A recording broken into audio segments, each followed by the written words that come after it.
Усім прывітанне, з вами Зміцер Лукашук. Як звычайна мы абмяркоўваем сітуацыю ў Беларусі і за яе межамі. Ну і сёння у нас у эфіры экспертка, якая ну вось так склалася, і чым яна вельмі парадавала нас, калектыў Еўрарада, думаю, парадуе вас, наши слухачы і гледачы. Яна далучылася да нашага пулу рэгулярных экспертак Еўрарадыё, з чым мы нас усіх і яе таксама віншуем. Таму вітайце, паліталагіня, экспертка стратэгіі і аналітыкі офісу Светланы Тихановскай, міжнародная сакратарка аб'яднання беларускіх студэнтаў Аліна Харысава. Прывітанне, Аліна. Вітаю, радая да вас долучыцца. Ну і мы таксама радыя, тым больш, што ў папярэднім нашым эфіры быў адзін камент, што бярыце абавязкова Аліну ў свае пастаянныя эксперты, а інакш я сама возьму і як замучу з ёй там праграму, 100 мільёнаў будзе праглядаў, адцягнем ад вас усіх гледачоў. Мы перапалохаліся і хутка пабеглі з Алінай дамаўляцца. Ну, прыблізна так яно ўсё і было. Аліна, давайте мы з вами пачнем. Сёння у нас ёсць две тэмы, як мінімум, звязаныя з выбітнымі жанчынамі. Ну, як мінімум, одна дакладна выбітная з беларускай палітыкі. Прычым адна з боку дэмакратычных сіл, другая з боку таго. Вы самі мне учора маю увагу на яе скіравалі, і давайте з гэтага і пачнем. Качанова, ідал лукашэнкаўскай сістэмы, якая, як высветлілася, штучным інтэлектам зараз будзе займацца. Вось такі выбітны шлях з водаканала да штучнага інтэлекта. Ну, адкрыты ўсе шляхі. Вас нічога не здзіўляе? І што гэта ўвогуле такі вот, ну, я разумею так, што экспертны савет, які зоймецца развіццём штучнага інтэлекту. Что это, як это вам бачыцца? Чаго чакаць? Новая, как бы такая, як-то прорывная инициатива режиму, як было ў свой час с развіццём ПВТ і IT-сферы?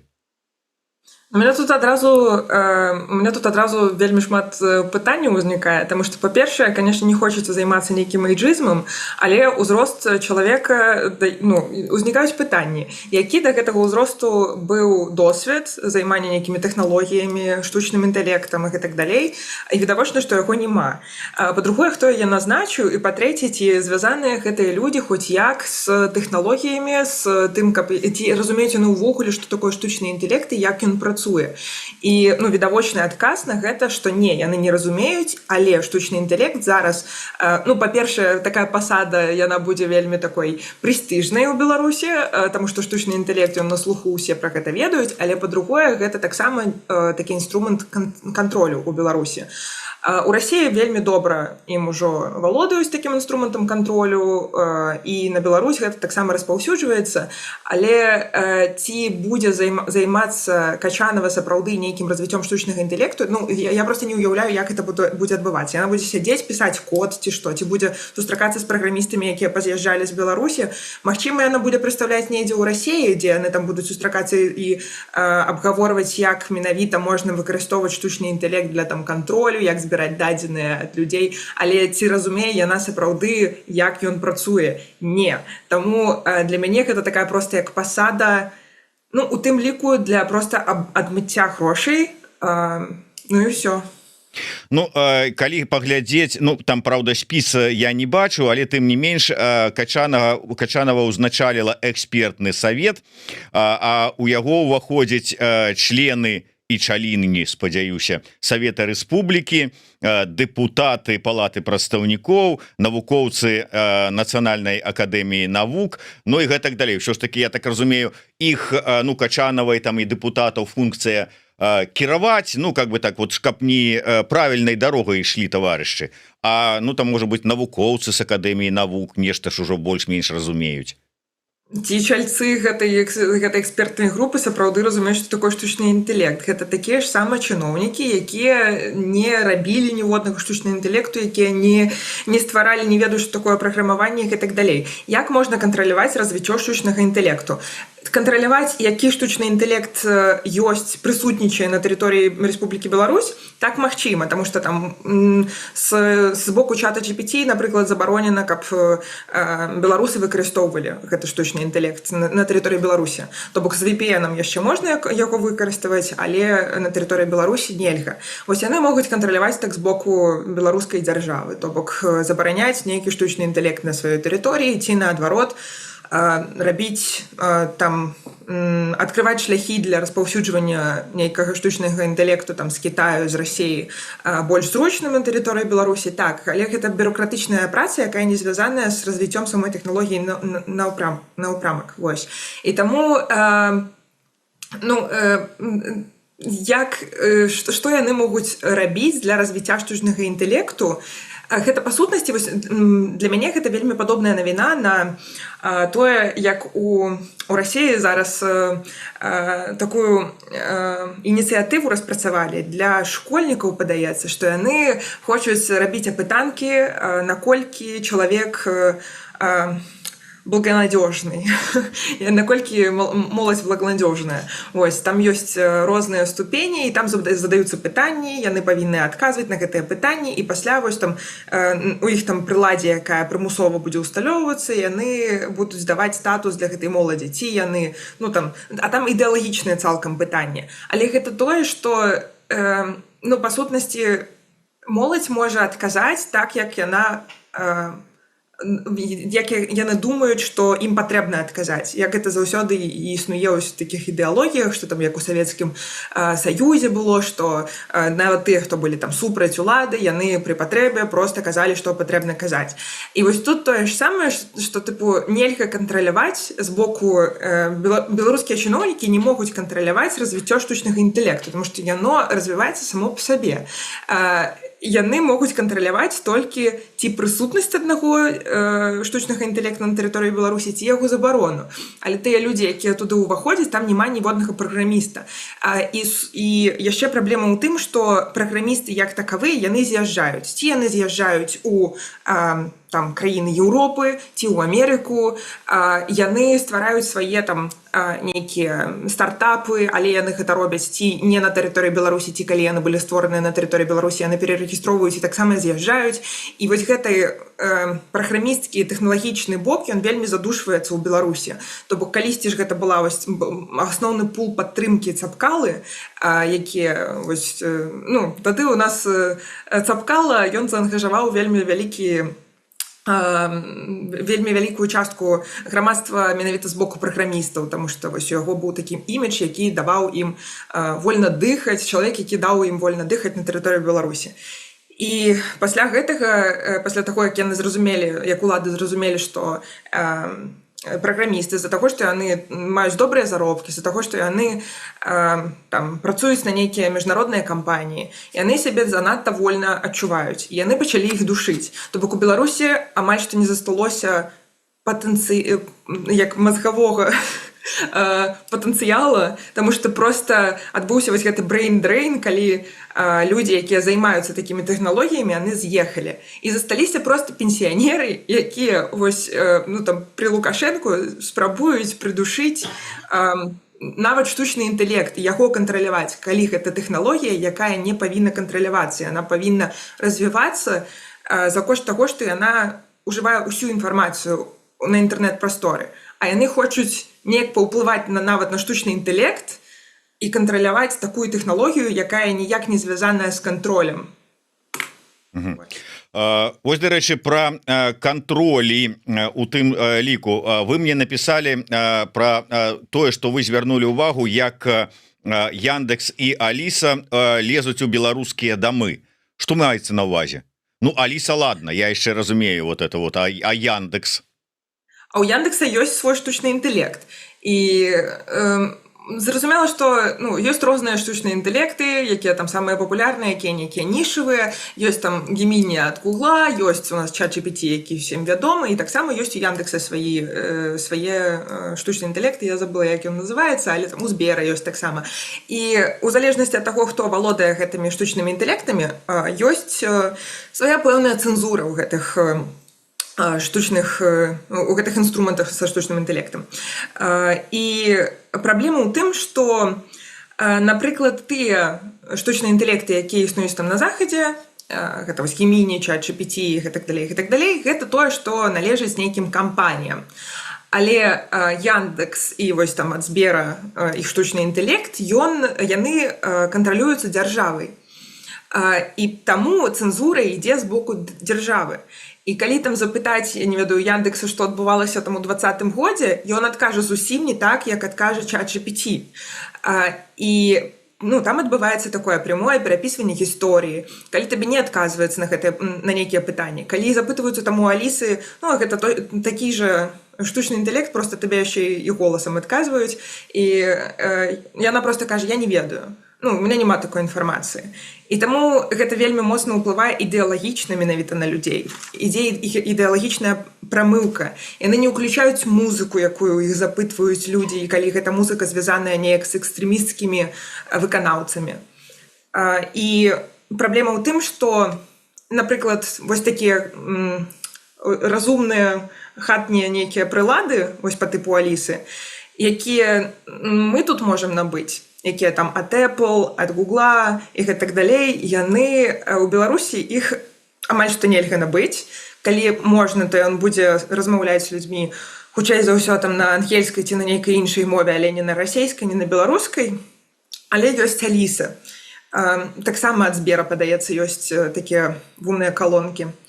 І яны вось ведуць гэтую ідэалагічную прамылку, і таксама трэба разумець, што вось гэтыя вось прылады разумныя, яны, калі тут не свічнуць кнопачку, то яны слухаюць заўсёды. І калі гэтая інфармацыя паступае там кампаніі, яны там збіраюць кукі, каб мяне вербаваць, нейкую рэкламу на мяне накіроўваць, акей. Але калі гэтая праслушка, да яе ёсць дасяг таксама у людзей з КГБ, з ФСБ, гэта іншая справа. І вось гэта тое, што зараз адбываецца ў беларускіх дамах. І гэта той працэс, які ў тым ліку хоча ўзначаліць зараз Качанова, то бок рабіць шляхі для дасягнення беларускіх дамоў, беларускіх сямей вось гэтым калонкам і штучным інтэлектам, якія вядуць у тым ліку ідэалагічную прамылку, гэта будзе яе задача. Умоўна кажучы, мы самі набываючы, беларусы самі набываючы вось гэтыя прылады кшталту Алісы, ці там іншыя там распрацаваныя расійскім, там ці можа быць беларускім, умоўна кажучы, мы сваімі рукамі ў сваю хату прыносім гібіскую праслушку. Па сутнасці так. Але людзі проста пра гэта не думаюць, гэта аблягчае жыццё, яны хочуць рухацца там у ногу з усім сусветам, і калі яны бачаць, што там у кагосьці там у іх любімых блогераў з'яўляюцца такія калонкі, там у кагосьці яшчэ з іх куміраў, яны хочуць проста таксама мець там падобны ўзровень жыцця. Яны хочуць аблегчыць сабе жыццё. Гэта вельмі зручна, калі ты можаш спытаць, якое зараз надвор'е, і табе вось нейкі голас распавядзець. Калі табе не трэба ўключаць музыку ўручную, ты можаш проста задаць гэта. І ніхто проста не думае, што паміж гэтымі вось камандамі да штучнага інтэлекту таксама ёсць дасяг да ўсяго, што людзі кажуць, калі не выключаць гэтую праслушку. Умоўна кажучы, калі мы разважаем на тэму, якія наступствы адарванасці Беларусі у выніку санкцый, там абмежаванняў, усяго астатняга ад сусветных сістэмаў кшталту чата GPT, то гэта найперш вось менавіта такая ідэалагічная прамылка мазгоў праз, а я не ведаю, што там у вас было ў 2020 годзе, і ўсё астатняе плюс праслушка. Ці нешта ёсць яшчэ? Якія наступствы этой адарванасці? Гэта самае галоўнае, але таксама штучны інтэлект ён вучыцца на тым, што прысутнічае ў інтэрнэце. Калі, напрыклад, беларусаў больш захоплівае там Яндекс, чым Google, напрыклад, то ўжо на беларускай інфармацыі вучыцца расійскі штучны інтэлект вучыцца на гэтай інфармацыі, а вось тое, што там выкарыстоўваюць ва ўсім сусвеце, у астатнім свеце, ладно, не ва ўсім, але у значнай часткі там у дэмакратычных краінах яно будзе вучыцца на тым, што прысутнічае, напрыклад, у Гугле, ці там з іншымі у іншых кампаніях, тэхкампаніях, з якімі яны маюць нейкія дамоўленасці. І такім чынам гэта будуць такія два ну, мінімум 2, яшчэ ёсць кітайскія баблы, і калі ну і людзі будуць існаваць, трэба разумець проста наступствы штучнага інтэлекту ўвогуле. Таму што штучны інтэлект ён вельмі хутка вучыцца. І ўжо больш ну там дакладна палова, а то і больш інфармацыі, якую зараз людзі выпускаюць у інтэрнэт, гэта ў тым ліку перапрацаваная інфармацыя штучным інтэлектам. Таму што зараз ужо наступае той час, калі людзі не могуць там самі напісаць нешта, ці калі яны пішуць, але запытваюць нейкую перафармуліроўку і гэтак далей. І мы ўжо зараз патрабляем інфармацыю, якую нам выдае штучны інтэлект. І калі гэта будуць вось такія вялікія баблы ў сусвеце, дзе ёсць пэўная інфармацыя, і пэўная інфармацыя іскажаецца тым чынам, якім патрэбна, ці нейкім big tech companies, ці вось дзяржавам, уладам гэтых дзяржаваў, тым больш адарванасць людзей будзе ў сэнсе палітычных поглядаў. Ну і тым менш у нас застаецца вось гэты шанец на нейкае нацыянальнае прымірэнне, як мы кажам, так? Таму што калі ўсё ж такі людзі будуць варіцца ў розных баблах, у іх светапогляд будзе настолькі моцна адарваны адзін ад аднаго, у тым ліку з-за ўплыва штучнага інтэлекта, што проста можа быць ну, супер складана знайсці нейкія вось агульныя кропкі, каб зноў адзін аднаго зразумець. Ну вось так, але вы яшчэ адзначылі такі момант, што вось на гэтай, як і адарванасці ад гэтых прасунутых заходніх сістэмаў кшталту чата GPT, так і на вось гэтай, я так разумею, таксама спробе Качанавай завалодаць штучным інтэлектам, ператварыцца ў такого, відаць, я не ведаю, там кіборга, адмываюць грошы. Якім чынам? Такім чынам, што яны займаюцца працай, якую нельга рабіць. Ну, то бок, гэта вельмі такое агульнае спалучэнне словаў штучны інтэлект, займацца развіццём штучнага інтэлекту. Што гэта пад сабой падразумявае? Вось гэта тое, з чаго я пачала, што гэта не можа быць, гэта не ўключае ў сябе развіццё нейкага штучнага інтэлекту. Гэта хутчэй за ўсё проста справы нейкіх абмежаванняў ці, наадварот, дазволаў працы нейкіх кампаній, ці там супрацы з гэтымі кампаніямі, вось менавіта з боку дзяржавы. І гэта толькі нейкія бюрократычныя працэсы. Але гэта гучыць настолькі моцна, што штучным інтэлектам, развіццём штучнага інтэлекту будуць займацца, што пад гэта можна шмат чаго напісаць. І будуць вось рабіцца такія там праграмкі по изученню нашай там моладзі, як уже прывяла пример у России, як это просто бессэнсоўныя нейкія ініцыятывы, якія быццам бы паказваюць, што яны збіраюць інфармацыю аб тым, хто кім з'яўляецца, якія ідэалагічныя погляды і гэтак далей. Яны будуць просто приписывать сабе тыя заслуги, якіх у іх не існуе, і пісаць і просто браць на гэта грошы, таму што займацца развіццём штучнага інтэлекту гэта вельмі прэстыжна. Гэта тое, што зараз там стаіць у загалоўках кожнага там, я не ведаю, медыа, таму што ўсе цікавяцца тым, як будзе развівацца штучны інтэлект. І калі чалавек займае такую пасаду ў Беларусі, ну то бок гэта я не ведаю, гэта павінна быць там нараўне з ну, ось, магчыма, як Трамп прызначаў Маска там займацца, ну, конечно, там трошки у іншым заключаўся сэнс яго працы, але вось, тыпу, па сутнасці гэта вось, ну, такой узровень, што вось трэба кантраляваць штучны інтэлект, таму што штучны інтэлект, ён зараз ва ўсіх сферах жыцця. Ён ва ўсіх працах амаль што. Ён можа замяніць шмат якія працы. Ён павінен прысутнічаць у сістэме адукацыі. Але ці будзе гэта насамрэч рабіцца людзьмі, якія не разумеюць, што такое, ну, як гэта рабіць. На мой погляд, канешне, тут ёсць вялікі патэнцыял. Канешне, мы можам паглядзець, ці будзе сапраўды нешта рабіцца. Я-то ставлю на не, як я ўжо тут кажу, колькі 20 хвілін, але калі б чалавек, які сапраўды там разумеў нешта ў тым, што такое штучны інтэлект і як яго выкарыстоўваць на карысць, што б можна было зрабіць? Калі б, вось, я не ведаю, я б займала такую пасаду, але я не толькі праграмістка добрая, але вось калі б мы уявім такое, калі я добрая праграмістка і займаю такую пасаду. Я бы просто, ну, там, не праграмістка, але экспертка ў штучным інтэлекце, я бы, па-першае, пачала там з адукацыі. Таму што, напрыклад, зараз там у нас ва універсітэтах, у школах і так далей вывучаюцца такім жа чынам, як это рабілася там дзесяткі год таму. Сістэма амаль што ніяк не змяняецца, толькі падручнікі змяняюцца. У нас з'явіўся штучны інтэлект. Што робяць у школах і універах, асабліва там у Беларусі, баняць проста выкарыстоўванне штучнага інтэлекту. То бок, калі яны бачаць, што хтосьці выкарыстоўвае штучны інтэлект, там пачынаюцца разборкі, кагосьці могуць за гэта там з універа, як это слово забыла, kick-out, выключыць з універа, і гэта такі інструмент, які ўжо зараз прысутнічае ў нас у штодзённым жыцці, і яго патрэбна выкарыстоўваць. То бок патрэбна, каб уводзілася, напрыклад, нешта нападобе медыаграматнасці, нешта ва універсітэтах, у школах, каб людзей, дзяцей вучыць, як выкарыстоўваць правільна ў тым ліку на карысць сваіх там адзнак. І гэта не дрэнна выкарыстоўваць штучны інтэлект, таму што ён будзе ўжо прысутнічаць. Трэба проста развіваць навыкі ў людзей. Вось. Гэта вось тое, што я б зрабіла, напрыклад, у сферы адукацыі. Калі б я гэтую пасаду займала, я б там паспрабавала, магчыма, зрабіць нейкі свой лакальны, але гэта такая сабе думка, гэта вось тое, што спрабуюць зрабіць у Расіі. Яшчэ лепш рабіць нейкія калабы з сусветнымі штучнымі інтэлектамі.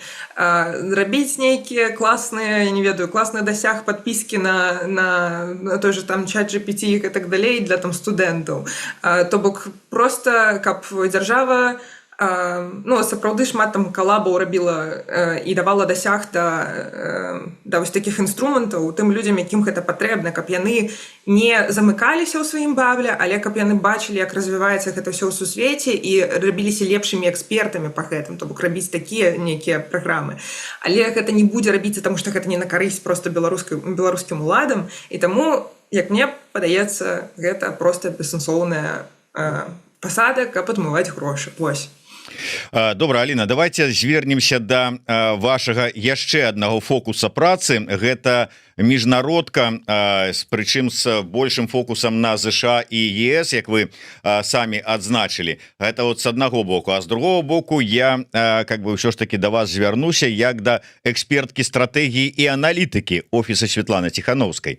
Так вось, у звязку з ЗША, а дакладней з тым перамоўным працэсам, які вось ужо фактычна год не год, прыблізна там до такі вот колькі там месяцаў большым за паўгода ідзе паміж Вашынгтонам і Мінскам, у выніку якога пачалі выходзіць людзі на волю, да з дэпартацыяй, да без дакументаў частка, але вынік усё ж таки станоўчы ёсць.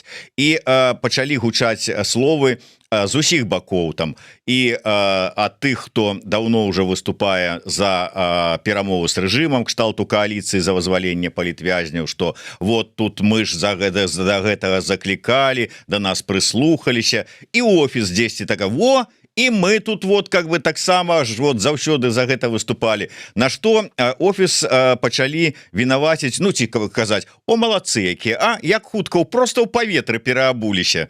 Скажыце мне, як змянілася ўсё ж такі у звязку з гэтым перамоўным працэсам стратэгія офіса? Ніяк не змянілася, таму што тое, што людзі на волі выйшлі з турмы, яно не адмяняе таго, як гэтае вызваленне адбывалася. То бок яны і на волі, і дэпартаваныя. І гэта можа існаваць у адзін і той жа час. Прытым, насамрэч, даволі складаная сітуацыя з тым, што людзей выпускаюць на волю, таму што, як мы бачым там па Статкевічу, што гэта зусім не проста чалавека выпусцілі, то бок гэта ці дэпартацыя, ці ты сидзіш у турме. Просто выпусціць на волю такой функцыі не існуе. Па-другое, мы бачым, што у тых спісках, якія тады з 52 чалавек, якія людзі былі ў спісках, там бачна, што вялікая частка людзей гэта тыя людзі, у якіх засталіся невялікія тэрміны, якія яны павінны былі яшчэ адбыць у турме. Так можна сказаць, што любы тэрмін гэта тэрмін, але ўсё ж такі ёсць таксама гуманітарныя спісы, і ёсць шмат людзей, у якіх існуюць нейкія праблемы са здароўем, і выпускаць людзей гэта добра. Я не кажу, што гэтыя людзі павінны былі заставацца ў турме, але трэба разумець проста стратэгію рэжыму ў такім выпадку. Яны вядуць перамовы з амерыканцамі, якія не занадта разумеюць, хто там у нас у турмах, і не ўсе імёны ведаюць і гэтак далей. Ім патрэбна там прапіхнуць як можна больш нейкіх выбітных імёнаў. А ўсё астатняе ўжо стратэгія рэжыма прапіхнуць як мага больш імёнаў тых людзей, якіх можна выпусціць. І як менш упіхнуць туды людзей, якіх яны не хочуць выпускаць. І таму адбываецца такая сітуацыя, калі туды ўпісваюць там людзей, якія, напрыклад, ужо нават адбылі свой тэрмін, ім павінны былі проста адкрыць вароты і выпусціць. То бок асуджаць тое, як рэжым выпускае людзей, гэта не перакрэслівае тое, што трэба проста радавацца таму, што людзей выпусцілі хоць як і хоць каго. Таму што ўсё ж такі больш за 1000 палізняволеных, на сёння не перавярала лічбу, але больш за 1000 палізняволеных гэта ўсё роўныя палізняволеныя. Трэба проста крытыкаваць гэтыя працэсы, то бок гэта мой голас. Аліна, я ўсё разумею, але калі кажуць пра там змену стратэгіі і пераабуванне, то размова ідзе пра тое, што да таго, як ўсё ж такі сталі відавочныя станоўчыя з хібамі, але вынікі перамоўнага працэсу, офіс быў вельмі скептычна настроены да перамоў з рэжымам і настойваў на увядзенні новых санкцый, на санкцыйным ціску, маўляў, праз ціск хутчэй нечага даможамся, чым праз перамовы. Зараз рыторыка змянілася. Не, яна не змянялася, тому што мы з вами пра гэта размаўлялі на нашым першым эфіры. Таму вось запрашаю ўсіх пераглядзець. Ціск і перамовы яны ніяк адзін аднаму не супярэчаць. Адно аднаму не супярэчаць. Таму што мы можам весці перамовы, але ў тым ліку, напрыклад, з нейкімі інструментамі шантажа, калі мы кажам, што вось калі вы не выпусціце, мы увядзем больш жорсткія санкцыі. Калі выпусціце, мы знімем нейкія санкцыі, якія мы наклалі, каб у нас было што знімаць у момант перамоваў. І вось гэта і была стратэгія офісу, каб проста нейкі санкцыйны ціск ён вёўся, каб на той момант, калі будуць магчымымі нейкія працэсы перамоўныя, каб было што зняць, каб было што прапанаваць рэжыму, на што б ён пагадзіўся. І гэта тое, што і адбываецца зараз. Добра, давайте, можа быць, яшчэ адну тэму. Я не ведаю, ці ёсць што тут вам пракаментаваць, таму што інфармацыя стала вядома толькі сёння раніцай ад літоўскіх нашых калег-журналістаў. Размова ідзе пра тое, што Літва зніжае ўзровень забеспячэння аховы, бяспекі Святланы Ціханаўскай і яе асабіста. Пра што гэта сведчыць? Там час прайшоў, пагрозы зменшыліся, ці што? Як вам гэта бачыцца? У любым выпадку менш пагрозаў, мне падаецца, чым было гэта ў 2020 годзе. Таму што, ўсё ж такі тады была самая вялікая напруга, і тады Святлана і выехала, і тады было нават вельмі рызыкова любыя геалакацыі даваць у паблік, дзе знаходзяцца і гэтак далей. Зараз усё ж гэта трошкі зменшыліся такія пагрозы. Па-іншае, мне падаецца, што гэта таксама... Я тут магу сказаць, што гэта чыста маё асабістае меркаванне, што, магчыма, гэта таксама звязана з пераменамі ў Літве палітычнымі, таму што, па-першае, ўсё больш радыкалізуецца грамадства, па-другое, яно радыкалізуецца яшчэ і ў дачыненні да беларусаў, Таму што ёсць разныя інфармацыйныя правакацыі з боку расійскай, беларускай прапаганды у дачыненні да беларускага гэтым руху, яны спрабуюць дыскрэдытаваць беларускі дэмакратычны рух, і ў тым ліку просто беларусаў, якія ніяк не звязаныя з палітычнай актыўнасцю, якія з'ехалі там з-за таго, што там рабілі ў 20-м годзе ці нават раней, але там маленькая краіна, беларусы, нават там тая колькасць, якая туды прыехала, яны ўжо вялікі адсотак складаюць, таму яны баяцца. Вось. І плюс вось гэтыя інфармацыйныя атакі, яны дадаюць да таго, што людзі так трошкі больш варожа ставяцца да беларусаў. Таму ўзнікаюць розныя праблемы, як гэта было там і з пагоняй на там, паспарце Новай Беларусі. І вось я думаю, што з-за гэтага перахляд нейкіх бюджэтаў у тым ліку адбываецца, і ўжо нельга апраўдаць вялікія кошты, якія трацяцца на нешта звязанае з Беларусю. Таму патрэбна трошкі ўразаць. Все ж такі ёсць таксама там дзейнасць нейкіх НДА, якія займаюцца тым, каб дапамагаць беларусам, і гэта неяк прасцей прадаць літоўскім грамадзянам, напрыклад, такую падтрымку, таму што гэта ўсё ж такі штосьці звязанае больш проста з гуманітарнай нейкай дапамогай, з нечым чалавечым, але супраць там Святланы і супраць тых коштаў, якія траціліся на вось менавіта нейкую ахову, гэта ўжо будзе карацей складана процівастаяць вось гэтым нейкім нападкам на такія траты. Аліна, наколькі я ведаю, вы у сваёй працы таксама зараз апошнім часам шмат увагі надаеце пытанням бяспекі, што адбываецца менавіта ў гэтым накірунку у нашым рэгіёне. Гэта звязана і з вайной, і з усім астатнім, і з гэтага пункту гледжання не мне тады вам, як чалавеку, які займаецца пытаннямі бяспекі і ўсяго астатняга, расказваць пра тое, як актывізаваліся спецслужбы, што лукашэнкаўскія, што расійскія за мяжой, колькі апошнім часам пагроз паступае і таму ж самому Латушку, да прыкладу, і сябрам каардынацыйнай рады, там і іншым актывістам. Усе гэтыя сітуацыі там Смельнікавай, Скотавай і ўсім астатнім, і на гэтым фоне вы кажаце пра сітуацыю з Ціханаўскай, узровень пагрозы можа быць знізіўся. Мне наадварот здаецца, што яны адчулі сваю моц, нахабства дзейнічаць за мяжой, і ўзровень пагрозы наадварот падвысіўся. Трэба разумець, напэўна, тактыку кагабістаў. Мой фокус бяспекі больш быў, канешне, накіраваны там на захад і так далей, на мілітарную састаўную, але калі мы ўсё ж такі павяртаемся да гэтай тэмы, то давайте ўжо раскажыце, тым больш, што я ведаю, што у вас з КДБ ёсць даўнія зносіны, скажем так.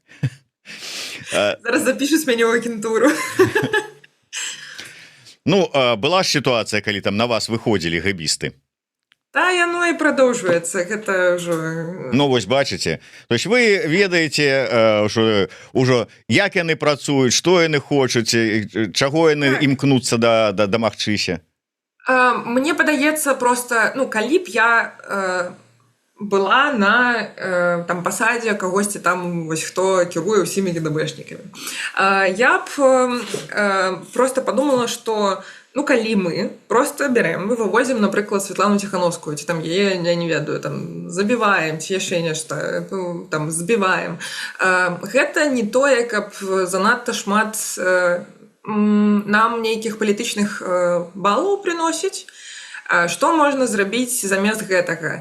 Завербаваць яе супрацоўнікаў, каб яны пазлівалі нейкую інфармацыю, каб яны ей нашкодзілі, каб, магчыма, кагосьці з супрацоўнікаў таксама там павывозіць, пазбіваць, ці яшчэ нейкія правакацыі парабіць, каб проста гэта быў эмацыйны ціск. А павербаваць, каб яны пазлівалі пэўную інфармацыю, каб можна было дыскрэдытаваць, таму што ўсё ж такі падтрымка там Ціханаўскай, яна там існуе, нават унутры Беларусі. Канешне, большасць людзей яны спрабуюць забыць аб тым, што было ў 20-м годзе і проста стараніцца палітыкі, але ўсё ж такі тыя, хто памятаюць, што было ў 20-м годзе, у іх ёсць нейкае плюс-мінус пазітыўнае стаўленне да Святланы Ціханаўскай, нават калі яны адышлі ад палітычных нейкіх нават навін. І трэба проста дыскрэдытаваць нават у іх вачах гэтую персону. Таму трэба дзейнічаць у першую чаргу, вось спрабуючы вербаваць супрацоўнікаў. Магчыма, вось гэта проста нейкая ахова, яна не так шмат ахоўвала яе ад нейкіх інфармацыйных правакацый таксама. Таму ну, гэта факт. Гэтая ахова яна не распаўсюджваецца на кагосьці там з офісу, напрыклад, калі яны там не побач знаходзяцца. І гэта, канешне, ну, я персанальна ўспрыняла вельмі дрэнна гэтую навіну, у тым ліку тое, як яе напісалі шматлікія медыа, беларускія, нават незалежныя. Гэта так нейкай такой мовай было прадстаўлена, быццам бы вось столькі там на яе трацілі, які кашмар, паглядзіце. Але пагрозы яны сапраўды існуюць. Проста мне падаецца, што ліквідаваць гэтую пагрозу ў 2020 годзе было нашмат прасцей, і таму ў той момант гэта было... Ну, то бок, Святлана была трошкі іншым чалавекам у 2020 годзе, і гэта было нашмат прасцей зрабіць, і таму ў той момант гэта было прям крытычна яе аградзіць, таму што яна, магчыма, сама яшчэ не разумела, у якіх палітычных умовах яна апынулася. Зараз яна ўжо сама больш разумее, гэта па-першае. Па-другое, ўсё ж такі ёсць нейкія міжнародныя візіты таксама, і там ахову забяспечвае прыймаючы бок. Гэта не робяць літоўскія спецслужбы. Літоўскія спецслужбы аперуюць толькі на тэрыторыі Літвы. Гэта дае зразумець тое, што яна сапраўды добра ахоўваецца на міжнародных візітах, куды яе запрашаюць, таму што, ну, там гэта па пратаколу павінна рабіцца. У Літве, магчыма, для яе сталі, ну, я не ведаю, магчыма, яна ўжо трошкі там таксама абжылася, я не ведаю, там з мужам таксама знаходзіцца зараз часцей. Таму, магчыма, так, ну, і ў спалучэнні з палітычнай сітуацыяй у Літве і нейкай варожасці да Беларусі і нежаданні траціць зашмат грошай на Беларусь, магчыма, яны вырашылі для сябе, што гэта вось будзе, ну, для іх добры крок, магчыма, рэпутацыйны, магчыма, проста з-за свайго стаўлення да беларусаў. То бок я не апраўдваю гэты крок, але я магу зразумець, што ў палітычных умовах як ён мог быць выгадны для літоўскага боку. Скажите мне, спадарыня экспертка стратэгіі, стратэгічна, можа быць, было бы правільна, скажем, офіс перанесці з Літвы, ну, умоўна, там, у Польшчу, да прыкладу, у Варшаву? Так, давайте зараз я таксама. Я кажу просто ад сябе, як прыватнае маё меркаванне. Добра, давайте, я згодны. У нас у Польшчы ёсць таксама іншыя палітычныя сілы. У тым ліку, напрыклад, Павел Латушка, які з'яўляецца там па папулярнасці сярод дэмакратычных нейкіх палітыкаў, другім там па папулярнасці зараз па нейкім апытанкам, якія я бачыла апошнія. І гэта ўсё ж такі, нягледзячы на тое, што людзі працуюць у нейкіх аднолькавых структурах, якія звязаны адно з адным. Ёсць нейкая палітычная барьба. І ёсць таксама барьба ў падтрымкі з боку дзяржавы. І ўсё ж такі Павел Палыч, ён даволі добра там абжыўся у Польшчы, ён там добра супрацоўнічае з месцнымі нейкімі органамі ўлады, яны яго падтрымліваюць, у тым ліку фінансійных і так далей. Калі офіс туды пераносіцца, пачынаецца палітычная барацьба. За падтрымку мясцовых уладаў, за падтрымку там, ну, просто куды каго запросяць і так далей, хто можа сказаць, там, быць спікерам на нейкіх галоўных івентах. І ну, гэта можа унесці вельмі шмат нейкага раздору ў нашай дэмакратычныя сілы. Таму гэта спрабуецца пазбегнуць. Вось такое у мяне меркаванне. Можа, наадварот, усе у кулак, адзіны штаб, а не вот гэтыя адны там, другія там. Ну, было б добра, калі б як я спрабую сябе зараз не дыскрэдытаваць. А чего уже, господи-то, пасля таго, як вы там это самое, як там этот Рейд Пеппер слілі таварышу майору, ну так вот уже з чего там?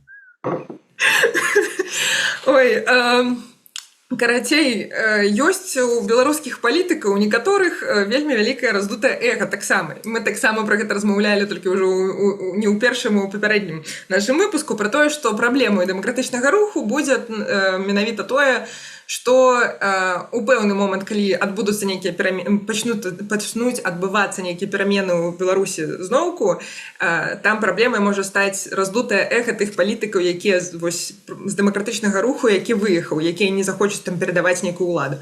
І вось такое раздутае эха, ну, на мой погляд, я не хочу ніякія ссоры, але прысутнічае у выхадцаў у тым ліку там з нейкіх лукашэнкаўскіх структураў, і гэта ў тым ліку Пал Палыч, на маё меркаванне. Мяне зараз просто заклююць, закэнцеляць і ўсё астатняе, але ну, гэта просто не мой тып палітыка. Магчыма, я памыляюся. Я нікога не хочу там дыскрэдытаваць і гэтак далей, але просто не мой тып палітыка, популістычны і вось такі вось.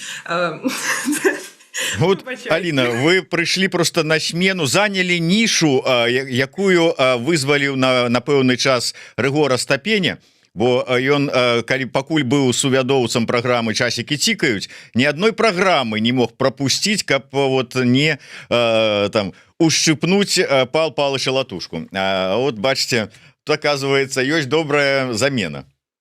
Не, ну, гэта чыста мой досвед, гэта чыста тое, як я назіраю за ім, там, з публічных выступаў, з нейкіх там, ну, з нейкай супрацы. Я вельмі люблю там палітыкаў і людзей, якія там паважаюць адзін аднаго, не падымаюць голас, якія... Я люблю некую тактычнасць, я не люблю аўтарытарызм, і калі я назіраю гэта нават у межах нейкай адной структуры, то, ну, для мяне гэта вельмі вялікі рэд флаг. Ну, і тут я гэта для сябе менавіта назіраю. Гэта чыста мае палітычныя погляды, можна асуджаць іх, можна іх падтрымліваць, вось так. Дзякуй вялікі. Ну што ж, вось такі добры задзел сваёй, ну, фактычна першай праграме у статусе рэгулярнага спікера Еўрарады задала Аліна Харысава. Ну, буду спадзявацца, што будете планку прытрымлівацца і нават падвышаць падчас наступных нашых эфіраў. Я нагадаю, што з намі была паліталагіня, экспертка стратэгіі і аналітыка офіса Светлана Ціхановскай, міжнародная сакратарка аб'яднання беларускіх студэнтаў Аліна Харысава. Дзякуй вялікі, спадарыня Аліна, да сустрэчы. Подписывайтеся на YouTube канал Еўрарады, каб не пропускаць наши сустрэчы. Ставьте падабаечкі, націскайце на званочак, расшэрвайце, калі для вас гэта бяспечна. Ну, яшчэ раз дзякуй. Жыве Беларусь. Дзякуй вам.